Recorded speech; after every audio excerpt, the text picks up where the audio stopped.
Basic bio पढ़ रहे हैं। बायो में साथ स्टार्टिंग में ये चैप्टर है सेल।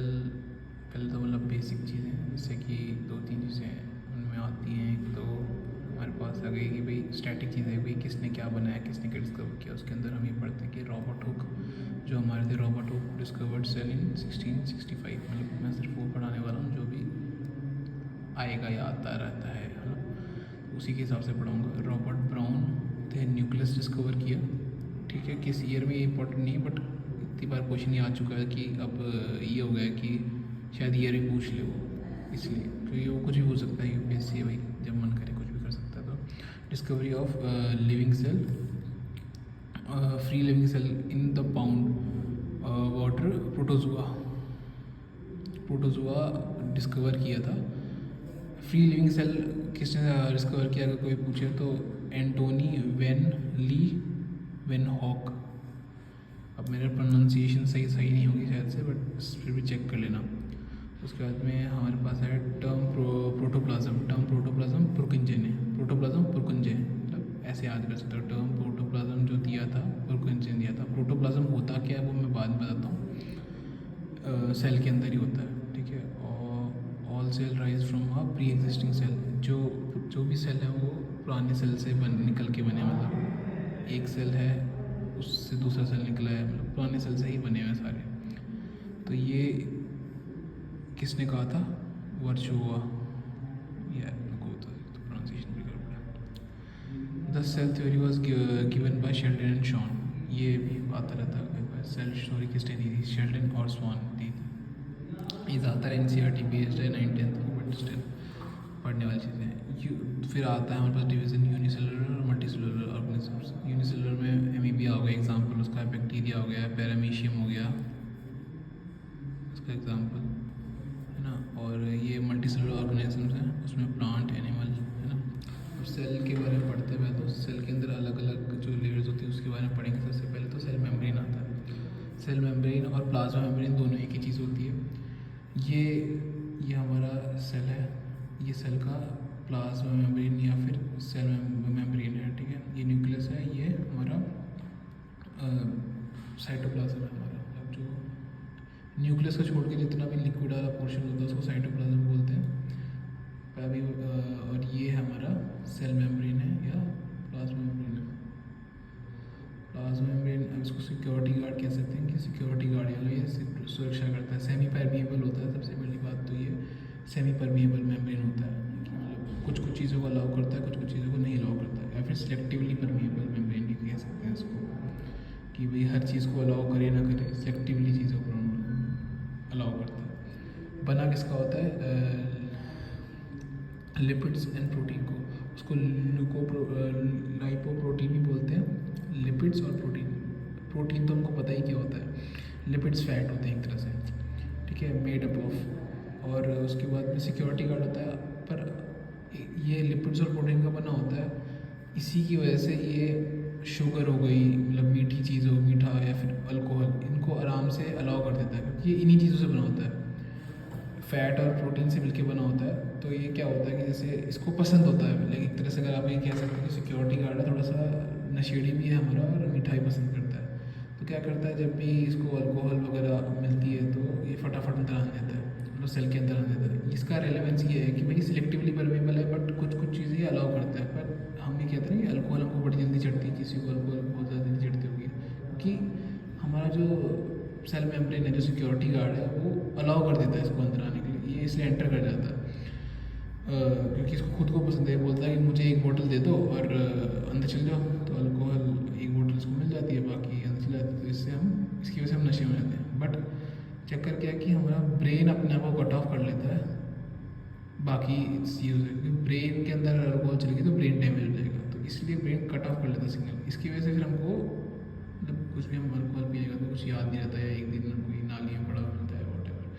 तो ब्रेन अपने आप को बचाने के लिए अपने आप को कट ऑफ कर लेता है, उसके सिग्नल्स कट ऑफ कर लेता है। फिर बाद में दूसरे दिन पूछता है कि भाई क्या था, क्या चक्कर है भाई, तुमने ये किया था, कल रात को दौड़ हुई थी, फिर ये बोला था, ये सब बताता है। ये मतलब ऐसे ही याद करने के लिए। फिर सेल वॉल आती है भाई। अब हमारा प्लाज्मा मेम्ब्रेन या सिक्योरिटी गार्ड जो है या फिर सेल मेम्ब्रेन है, वो हमारा गार्ड तो एक गार्ड होगा, तो कुछ सेल्स नहीं है, कुछ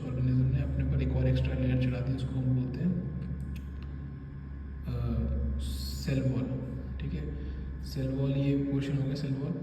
सेल वॉल क्या होता है कि प्लाज्मा एक और एक्स्ट्रा प्रोटेक्शन होती है जो प्रोवाइड बना लेता है अपने अराउंड उसको, जो रिजिड होती है, हार्ड होती है, और ज़्यादातर ये सिर्फ प्लांट्स में ही मिलती है। प्लांट्स के अलावा सेल वॉल किसी में नहीं, मतलब प्लांट्स में ही मिलती है सेल वॉल। प्लांट्स मतलब एनिमल में सेल वॉल नहीं होती, प्लांट्स में होती है, बैक्टीरिया में होती है, फंगई में होती है, बट तीनों में अलग अलग चीज़ों की बनी होती है। क्वेश्चन बहुत बार आया कि भाई प्लांट में किस चीज़ की बनी होती है, बैक्टीरिया में किस चीज़ की बनी होती है, फंगई में किस की बनी होती है। प्लांट में सेलुलोज की बनी होती है हमारी सेल वॉल, बैक्टीरिया में पेप्टिडोग्लाइकोन, ये स्पेलिंग पढ़ने में PEPTEDOGLYON, पेप्टिडोग्लाइकोन। फंगस में चिटिन की बनी होती है, पढ़ने का। फिर बचा हुआ हमारा आ गया इसमें एंडोप्लाज्मिक रेटिकुलम। मैं इसकी एक वीडियो शेयर कर दूँगा, उसमें तुमको 3D व्यू मिल जाएगा क्या होता है क्या नहीं होता। एंडोप्लाज्मिक रेटिकुलम, एंडोप्लाज्मिक रेटिकुलम में दो चीज़ें होती हैं, एक होता है RER, एक होता है SER। RER होता है रफ एंडोप्लाज्मिक रेटिकुलम और स्मूथ एंडोप्लाज्मिक रेटिकुलम। अब रफ क्यों बोलते हैं और स्मूथ क्यों बोलते हैं, ये एक तरह से न्यूक्लियस के ना साइड साइड में बना होता है। न्यूक्लियस अगर मान लो ये हो गया, इसी न्यूक्लियस है हमारा, ठीक है। न्यूक्लियस साइड में ऐसे स्ट्रक्चर्स बने होते हैं, ऐसे पाइप से चारों तरफ घेर रखा होता है। स्ट्रक्चरल सपोर्ट भी देते हैं एंडोप्लाज्मिक रेटिकुलम। अभी काम क्या होता है इसके, मतलब आप ये समझ लो कि एंडोप्लाज्मिक रेटिकुलम एक तो वो है, घर है, मतलब अलग अलग घर है। हम सेल के अंदर गए हैं, सेल के अंदर हमको एक घर मिला एंडोप्लाज्मिक रेटिकुलम, उसके दो बच्चे हैं, एक RER एक SER। RER rough endoplasmic reticulum होता है, और इसको रफ क्यों बोलते हैं, क्योंकि इस पर राइबोसोम्स चिपके होते हैं, तो उस पर ऐसे गोले गोले से, मतलब अगर मान लो ये हमारा एंडोप्लाज्मिक रेटिकुलम है, अगर इसके ऊपर ऐसे गोले गोले चिपके हो तो हम उसको क्या बोलेंगे, रफ एंडोप्लाज्मिक रेटिकुलम, क्योंकि इस पर चिपके रहते थे, रफ जैसा फिगर दिखता है, इसलिए हम उसको रफ एंडोप्लाज्मिक रेटिकुलम बोलते हैं। और इसका काम क्या होता है, इसका काम है सिंथेसिस, प्रोटीन सिंथेसिस करता है। मतलब इसके साथ में जो राइबोसोम लगे होते हैं ना, राइबोसोम प्रोटीन सिंथेसिस करते हैं एंडोप्लाज्मिक रेटिकुलम के साथ चिपक के। जो राइबोसोम्स है वो प्रोटीन सिंथेसिस करते हैं, पर राइबोसोम अटैच किसके साथ होते हैं, एंडोप्लाज्मिक रेटिकुलम के, उसको RER बोलते हैं। एक बच्चा तो होगा इसका प्रोटीन बनाने का काम है, दूसरा बच्चा होगा स्मूथ एंडोप्लाज्मिक रेटिकुलम, उसका काम है लिपिड्स बनाना, ठीक है। लिपिड्स की मेकिंग में स्मूथ एंडोप्लाज्मिक रेटिकुलम काम करता है। और एक और काम होता है वर्टिब्रेट्स में होता है, पर ये काम वर्टिब्रेट्स में क्या होता है, डिटॉक्सिफिकेशन भी करता है, मतलब कुछ जहर वहर चला गया या फिर डिटॉक्सिफाई करता है, पॉइजन से बचने के लिए काम आता है। पॉइजन को अगर हटाना हो तो ये स्मूथ एंडोप्लाज्मिक रेटिकुलम करता है। अब ये चक्कर क्या है कि ये दो इसके बच्चे हैं। अब बच्चे क्या, मतलब इन घर वालों का काम क्या है, ये ट्रांसपोर्टेशन काम है, सिर्फ ट्रांसपोर्टेशन काम। और ट्रांसपोर्ट क्या करता है, जो इसके बच्चे चीज़ें बनाते हैं उसी को ट्रांसपोर्ट करता है। मतलब अगर इसके एक बच्चे ने रफ एंडोप्लाज्मिक रेटिकुलम प्रोटीन बनाना था, वो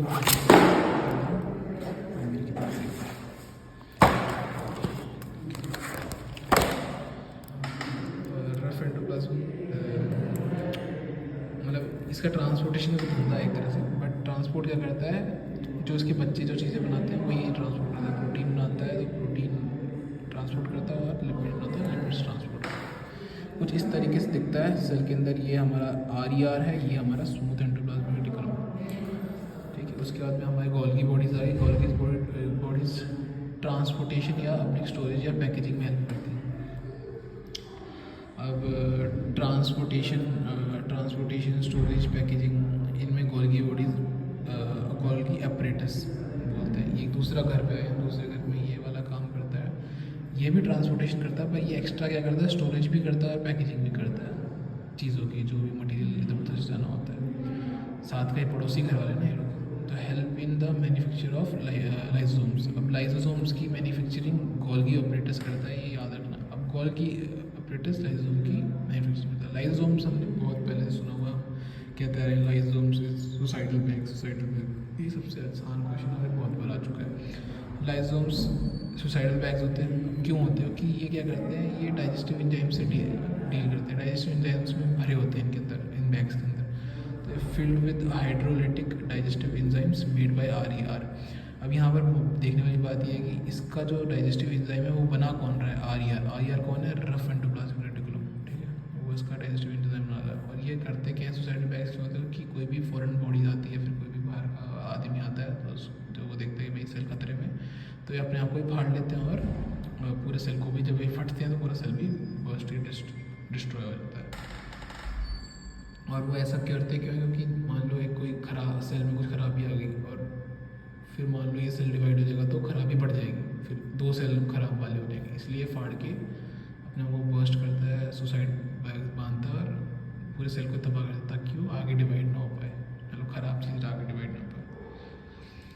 और ये चीज़ हो गई। फिर उसके बाद हम नेक्स्ट घर पे पहुँचते हैं। नेक्स्ट घर हमारा माइटोकॉन्ड्रिया। माइटोकॉन्ड्रिया के बारे में मैंने बहुत बार सुना है कि power house of the cell है, power house of the cell है। Power house of the cell क्यों है? क्योंकि ये पावर हाउस, अब बताता हूँ क्यों है। क्योंकि सबसे पहली बात तो एक इस घर में जब माइटोकॉन्ड्रिया में गई तो ये हमारा पावर हाउस है। Power house of the cell, इसकी एक खास बात ये है कि इसके पास खुद का डीएनए होता है और खुद के राइबोसोम्स होते हैं। मतलब एक तरह से कह सकते हैं इसके पास खुद का इन्वर्टर होता है घर में, है ना। किसी किसी घर में पहले तो इन्वर्टर होता है। तो डीएनए और राइबोसोम है। राइबोसोम में तो उसका क्या मतलब है? वो अपना खुद का प्रोटीन बना सकता है। तो ये बात नोट करने वाली है कि mitochondria power house of the cell होता है। इसके अंदर पावर और एनर्जी स्टोर होती है पूरे सेल की, इसलिए इसको power house of the cell बोलते हैं। और एक स्पेशल बात क्या है जो क्वेश्चन बार बार आता रहता है, वो डीएनए एंड राइबोसोम्स इसके पास खुद के होते हैं, मतलब अपने खुद के पर्सनल चीज़ें रखी हुई है इसने, ठीक है।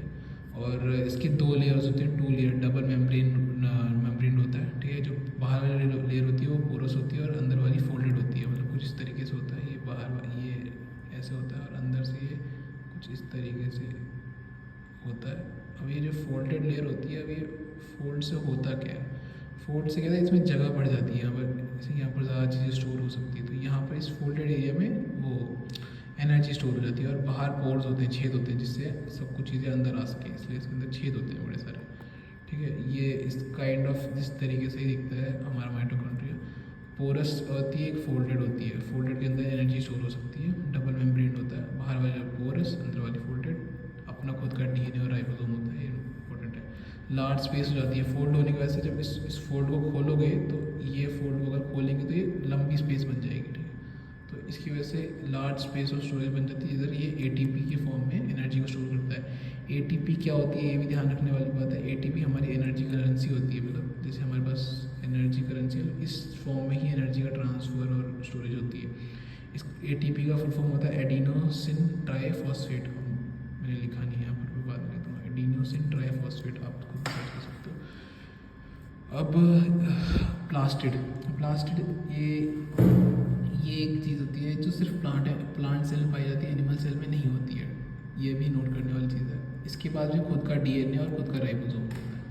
ये हम पहला घर था माइटोकॉन्ड्रिया, इसके पास डीएनए और राइबोसोम होता है खुद का। और ये भी प्लास्टिड और ये है, इसके पास भी अपना खुद का डीएनए और खुद का राइबोसोम होता है।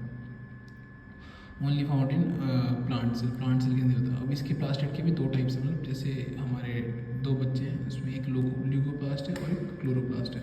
ल्यूकोप्लास्ट क्या होता है? वाइट कलर का होता है। वाइट कलर में होता है। करता क्या है? ऑयल, प्रोटीन और स्टार्च की स्टोरेज करता है, ठीक है। ये बात ध्यान रखना। ल्यूकोप्लास्ट वाइट कलर का होता है, ऑयल, प्रोटीन और स्टार्च की स्टोरेज करता है। क्रोमोप्लास्ट क्रोमोसोम से ही पता चल रहा है कि भाई इसमें फोटोसिंथेसिस के लिए जो केमिकल होता है क्या बोलते हैं उसको, क्लोरोप्लास्ट, क्लोरोफिल इसके अंदर स्टोर होता है। क्लोरोप्लास्ट के अंदर कलर्ड होता है। कलर्ड होता है, ये मतलब ट्रांसपेरेंट या वाइट कलर का होता है। और नॉन, अगर कोई पूछे ना कि ल्यूकोप्लास्ट कैसा होता है तो वाइट भी बोल सकते हो और उसको कलरलेस भी बोल सकते हो। उसको हम उसको कलरलेस भी बोलते हैं। और इसकी कलर होता है ये हमारा क्लोरोप्लास्ट हो गया, 2 लेयर का होता है और फोटोसिंथेसिस करने में मदद करता है, डबल। ये बात ध्यान रखनी है। इसमें एक और पॉइंट है क्लोरोप्लास्ट के अंदर, वो ये है कि अब चलो क्लोरोप्लास्ट वाला बात बढ़िया, वैक्यूल्स पढ़ लेते हैं। वैक्यूल्स क्या होती हैं? बस इसमें वैक्यूल्स भी जाने की जरूरत है कि भाई एनिमल्स में तो स्मॉल वैक्यूल्स होती हैं, मतलब हमने बड़ी छोटे में देखा होगा, एनिमल में हम छोटी सी वैक्यूल बना देते हैं। और प्लांट सेल जो हम ऐसे बना रखते हैं उसके अंदर हम बहुत बड़ी सी वैक्यूल बना देते हैं।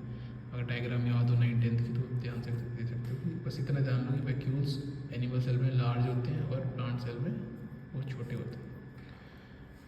माइकोप्लाज्मा, देखो प्लाज्मा स्मॉलेस्ट सेल होता है, वो 0.1 नैनोमीटर का होता है। ऑस्ट्रिच का एग सबसे लार्जेस्ट सेल है। और लॉन्गेस्ट सेल, ये तो लार्जेस्ट हो गया ना, सबसे बड़ा। लॉन्गेस्ट सबसे लंबा सेल न्यूरॉन्स होते हैं। हमारे दिमाग के न्यूरॉन्स सबसे बड़े सेल में, मतलब लंबे सेल में काउंट होते हैं, बहुत लंबे होते हैं न्यूरॉन्स। याद हो तो कुछ इस तरीके से होते हैं। यहाँ पर वो होता है, इसकी एक डंडी निकली होती है, फिर यहाँ पर ऐसे फाइबर होता है। ये न्यूरोसिस का तरीका होता है। फिर हमारा ये आ गया न्यूक्लियस। न्यूक्लियस सबसे मेन बॉस, सेल का बॉस, मेन हेड जो होता है उसको न्यूक्लियस बोलते हैं। पूरा न्यूक्लियस है। अब न्यूक्लियस के अंदर भी क्या होता है कि अलग अलग वो होते हैं। न्यूक्लियस करता क्या है, पहले तो एक तो न्यूक्लियस होता है, ये पूरा न्यूक्लियस है, ठीक है। अब न्यूक्लियस के अंदर भी एक चीज़ होती है, उसको हम बोलते हैं न्यूक्लियोलस, ठीक है। न्यूक्लियस पूरी चीज़ को बोलते हैं, और न्यूक्लियोलस उसके अंदर का जो जो चीज़ होती है ना गोल गोल सी, उसको हम बोलते हैं न्यूक्लियोलस। न्यूक्लियोलस क्या करता है, राइबोसोम की सिंथेसिस करता है, ठीक है। और जो ये होता है ना, ये न्यूक्लियर मेम्ब्रेन है, मतलब जैसे हमारा प्लाज्मा मेम्ब्रेन पड़ा ना बाहर वाला, वैसे ही न्यूक्लियस के अराउंड एक न्यूक्लियर मेम्ब्रेन होता है, डबल मेम्ब्रेन होता है, ठीक है। 2 लेयर होती है इसकी, न्यूक्लियस के ऊपर 2 लेयर होती है। में से पॉइंट आता है क्वेश्चन कि कितने में किसके ऊपर कितने मेम्ब्रेन होते हैं, डबल मेम्ब्रेन है कि सिंगल मेम्ब्रेन है, ऐसे पूछता है। तो न्यूक्लियस के पास डबल मेम्ब्रेन होता है, और न्यूक्लियर मेम्ब्रेन जिसको बोलते हैं हम। और ये पोरस होता है, जो न्यूक्लियर मेम्ब्रेन है, ये इसमें छेद होते हैं, पोरस मतलब छेद होते हैं। और इसके अंदर एक पार्ट होता है न्यूक्लियोलस, जो राइबोसोम की सिंथेसिस में मदद करता है। और जो राइबोसोम्स हमारे जाते हैं एंडोप्लाज्मिक रेटिकुलम के साथ अटैच होकर आर बनाते हैं, रफ एंडोप्लाज्मिक रेटिकुलम बना लेते हैं, ठीक है। और यही राइबोसोम फिर हमारे फर्दर प्रोटीन की सिंथेसिस में मदद करते हैं। ओके, अब न्यूक्लियस के अंदर एक और चीज़ होती है, एक और मटेरियल होता है, मतलब इसके अंदर उसके अंदर एक थ्रेड लाइक स्ट्रक्चर जो होता है ना, उसको बोलते हैं हम क्रोमाटिन। जैसे डीएनए हो, क्रोमाटिन कुछ नहीं है, बस जैसे हम बाल खुले रखती हैं लड़कियाँ, तो जब वो मेस्ड अप हेयर होते हैं तो उसको क्रोमाटिन बोलेंगे। और जब उनको हम रबर बैंड से बांध देंगे, या रबर बैंड, यहाँ पर रबर बैंड हमारा प्रोटीन होता है, प्रोटीन से बांध देते हैं तो वो क्रोमोसोम्स बन जाता है। क्रोमोसोम्स हमने बड़ी बात सुनी कि भाई कितने नंबर ऑफ क्रोमोसोम्स होते हैं, कितने पेयर ऑफ क्रोमोसोम्स होते हैं। पर ये जो क्रोमाटिन से क्रोमोसोम्स तभी बनता है जब सेल डिवाइड होता है। यहाँ पर ये बात नोट करने वाली कि सेल डिवीज़न जब होने वाली होती है, तभी ये जो हमारे क्रोमाटिन हैं, जो ऐसे ही मेस्ड अप पड़े रहते हैं, ये अपने आप को प्रोटीन की हेल्प से बांध कर क्रोमोसोम्स में कन्वर्ट होते हैं जब सेल डिवाइड होता है। वही मतलब लड़कियाँ जब बाहर नहीं होती तो वैसे बाल खुले रखती हैं, ऐसे मेस्ड अप हेयर होते हैं, जब बाहर जाने लगती है तो रबर बैंड से बांध के ऐसे सेट शूट कर लेती हैं ये। और ये हमारा डीएनए वो बोलते हैं इसके अंदर ये क्रोमोसोम्स, यही डीएनए होता है हमारा, ठीक है। ये हिस्टोन प्रोटीन, जिस प्रोटीन से बांधते हैं ना इस क्रोमाटिन को, उसको हिस्टोन बोलते हैं, ठीक है। न्यूक्लियोइड, ठीक है, ये प्रोकैरियोट्स वाली बात हो गई। ये चलो 20 मिनट की वीडियो जानता हूँ। न्यूक्लियोइड जो होता है वो फाउंड होता है प्रोकैरियोट्स में। अब 2 चीज़ और आती है, प्रोकैरियोट्स और eukaryotes. Eukaryote, P for prokaryotes, prokaryotes मतलब primitive cell, P for prokaryotes, P for primitive. Primitive मतलब पुराने सेल जो मतलब हाईली डेवलप नहीं हुए इस समय, ठीक है। और उनके अंदर यूकैरियोट्स वो हो गए जो हाईली डेवलप्ड है, जिनके पास स्पेशल फंक्शंस हैं, मतलब हर एक चीज़ उसके अंदर प्रेजेंट होती है, ठीक है। तो प्रोकैरियोट्स जो सेल होते हैं वो कम डेवलप्ड होते हैं, इतने हाई डेवलप्ड नहीं होते, और प्रिमिटिव सेल होते हैं। तो इनके पास कोई भी चीज़ इनके अंदर के और जैसे हमारे अंदर जो कि सेल ऑर्गेनेलीज होती हैं, वो सब लोग प्रॉपरली डेवलप नहीं होती। इनके अंदर जो न्यूक्लियस होता है वो भी प्रॉपरली बाउंड नहीं होता, उसको फॉर्मेशन नहीं होती। अनआइडेंटिफाइड न्यूक्लियर रीजन को हम न्यूक्लियोइड बोलते हैं। ये न्यूक्लियोइड ही प्रोकैरियोट्स में प्रेजेंट होता है, मतलब अनआइडेंटिफाइड, मतलब ऐसे न्यूक्लियस तो होगा, ये न्यूक्लियस होगा, बट न्यूक्लियस तो होगा, बट ऐसे ऐसे फैला सा होगा, पता नहीं चलेगा कि न्यूक्लियस है कि कहाँ है, ये सेल के अंदर न्यूक्लियस है कि नहीं। इसमें तो डिफाइंड है, ये वाला इसका है और ये वाला इसके लिए। यूकैरियोट्स साइज लार्ज होता है इनका, वेल डिफाइंड न्यूक्लियस होता है इनका, मोर देन 1 क्रोमोसोम होता है, क्रोमोसोम एक से ज़्यादा होते हैं। जैसे हमारे पास 26 पेयर्स ऑफ क्रोमोसोम्स होते हैं, ये भी एक पॉइंट था। और ये हो गया सेल साइज सेम स्मॉल होता है हमारा, और इनके अंदर न्यूक्लियस एब्सेंट होता है, न्यूक्लियोइड होता है। न्यूक्लियोइड जो भी अनआइडेंटिफाइड न्यूक्लियर रीजन को ही हम न्यूक्लियोइड बोलते हैं, और ओनली 1 क्रोमोसोम प्रेजेंट होता है। एग्जाम्पल बैक्टीरिया है, मतलब प्रिमिटिव सेल में बैक्टीरिया जैसे सेल्स हैं। तो इसमें बस सिर्फ ये आवाज़ रखने की बात है कि भाई न्यूक्लियस क्या होता है, न्यूक्लियस पूरे रीजन को बोलते हैं, और ये यूकैरियोट सेल्स के अंदर पाया जाता है, उसको बोलते हैं न्यूक्लियस। पूरा न्यूक्लियस आइडेंटिफाइड, और इसके अंदर वाले पोर्शन को न्यूक्लियोलस बोलते हैं। और न्यूक्लियोइड क्या होता है, न्यूक्लियोइड अलग होता है। न्यूक्लियोइड होता है जो प्रोकैरियोट्स में फाइंड होता है, जिसमें न्यूक्लियर रीजन क्लियरली डिफाइंड नहीं होता, उसको हम न्यूक्लियोइड बोलते हैं, और ये प्रोकैरियोट्स में होता है। तो इसमें कंफ्यूज होने वाली बात, मतलब कंफ्यूज मत होना कि ये क्वेश्चन आ सकता है ऐसा, है ना। बाकी भी और भी यहाँ तक आ सकते हैं। और ये तो चलो ये क्वेश्चंस हैं 2002 के एनडीए के, थोड़ा सा हार्ड सा है, इसको मैं बाद में बता दूँगा। यहाँ से फिर कल स्टार्ट करेंगे। ये हमारा अब इसमें ये देखने वाली बात है, ये प्रोकैरियोटिक सेल है, मतलब प्रिमिटिव सेल है, ये यूकैरियोटिक सेल है। तो इसके अंदर डिफरेंस है और क्या क्या चीज़ें प्रेजेंट होती, क्या क्या चीज़ें प्रेजेंट नहीं होती। जैसे ये हमारा यूकैरियोटिक सेल, ये प्रोकैरियोटिक सेल है हमारा, प्रिमिटिव सेल है, ये हमारा एनिमल सेल टाइप का बना रखा है हमने, इसको हम यूकैरियोटिक सेल बोलते हैं। अब इसमें डिफरेंस ये पूछता है कि किसमें क्या प्रेजेंट होता है, किसमें क्या प्रेजेंट नहीं होता, कभी कभी पूछ लेता है। देखो न्यूक्लियोइड तो सिर्फ प्रिमिटिव प्रोकैरियोटिक सेल में होगा, न्यूक्लियस हमारा एडवांस सेल मतलब यूकैरियोटिक सेल में होगा, ठीक है। सेल मेम्ब्रेन दोनों में होती है, राइबोसोम्स भी दोनों में होते हैं, ठीक है। ये बात ध्यान रखने वाली है। सेल वॉल सिर्फ उसके अंदर होती है, प्रोकैरियोटिक सेल में होती है, प्रोकैरियोटिक सेल में सेल वॉल होती है, ठीक है। और बाकी सब चीज़ें इसके अंदर तो नहीं होती, इसके अंदर बहुत कुछ होता है, ठीक है। जो कॉमन चीज़ है जो मतलब दोनों में होती है वो सेल मेम्ब्रेन और राइबोसोम्स होते हैं, और इस पर क्वेश्चन आता है, और राइबोसोम वाला क्वेश्चन आ सकता है। और इसके न्यूक्लियर रीजन को न्यूक्लियोइड बोलते हैं और इसके न्यूक्लियस बोलते हैं। या ये क्लियर नहीं होता, सही तरीके से पता नहीं चल रहा है कि कहाँ पर न्यूक्लियस है इसका, है ना, उसको हम न्यूक्लियोइड बोलते हैं। पर इसका पता चल रहा है कि वेल डिफाइंड न्यूक्लियस है इसका, ठीक है। चलो ओके, धन्यवाद।